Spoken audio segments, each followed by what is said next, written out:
Could have, should have. Could have or should have. ഈ difference ഒരൊറ്റയടിക്ക് നമുക്ക് തീർക്കാം. Simple. ഈ ക്യാന് കുട്ടൊക്കെ കേൾക്കുമ്പോൾ തന്നെ നമുക്ക് മനസ്സിലാവുമല്ലോ. കഴിയുക, സാധിക്കുക, പറ്റുക എന്നുള്ളൊരു ഫീലിംഗ് അതിൻ്റെ കൂടെ വരുന്നുണ്ട്. അപ്പോൾ അത് തന്നെ കണക്ട് ചെയ്തോളൂ. എനിക്ക് പറ്റുമായിരുന്നു, സാധിക്കുമായിരുന്നു, കഴിയുമായിരുന്നു എന്നൊക്കെ പറയുമ്പോൾ ഐ കുഡ് ഹാവ് എന്ന് വെച്ച് V3 ഉപയോഗിച്ചാൽ മതി. അന്ന് ഇതുപോലെയല്ല, ഒരുപാട് ഫ്രീ ടൈം ഉണ്ടായിരുന്നു, എനിക്ക് പഠിക്കാൻ പറ്റുമായിരുന്നു. I could have studied. I could have studied. എനിക്ക് പഠിക്കാൻ പറ്റുമായിരുന്നു.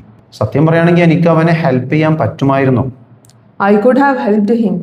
I could have helped him. ഇങ്ങനെ കഴിയുമായിരുന്നു, സാധിക്കുമായിരുന്നു എന്നൊക്കെ പറയുമ്പോഴാണ് കുഡ് ഹാവ് ഉപയോഗിക്കുന്നത്. ഇനി ഷുഡ് ഹാവ് എന്ന് പറയുന്നത് ഒരു ഉപദേശം കൊടുക്കുന്ന പോലെയാണ്.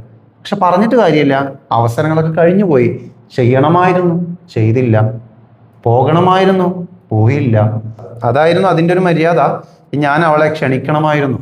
I should have invited her. Yes, തെറ്റ് എൻ്റെ ഭാഗത്തായിരുന്നു. ഞാൻ അവളോട് സോറി പറയണമായിരുന്നു. I should have said sorry to her.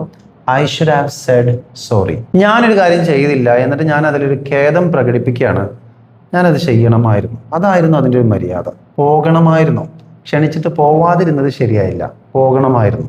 ഇതൊക്കെ ചെയ്യണമായിരുന്നു എന്ന് പറയുമ്പോഴാണ് നമ്മൾ ഷുഡ് ഹാവ് കഴിഞ്ഞ് V3 ഫോം അപ്ലൈ ചെയ്യുന്നത്.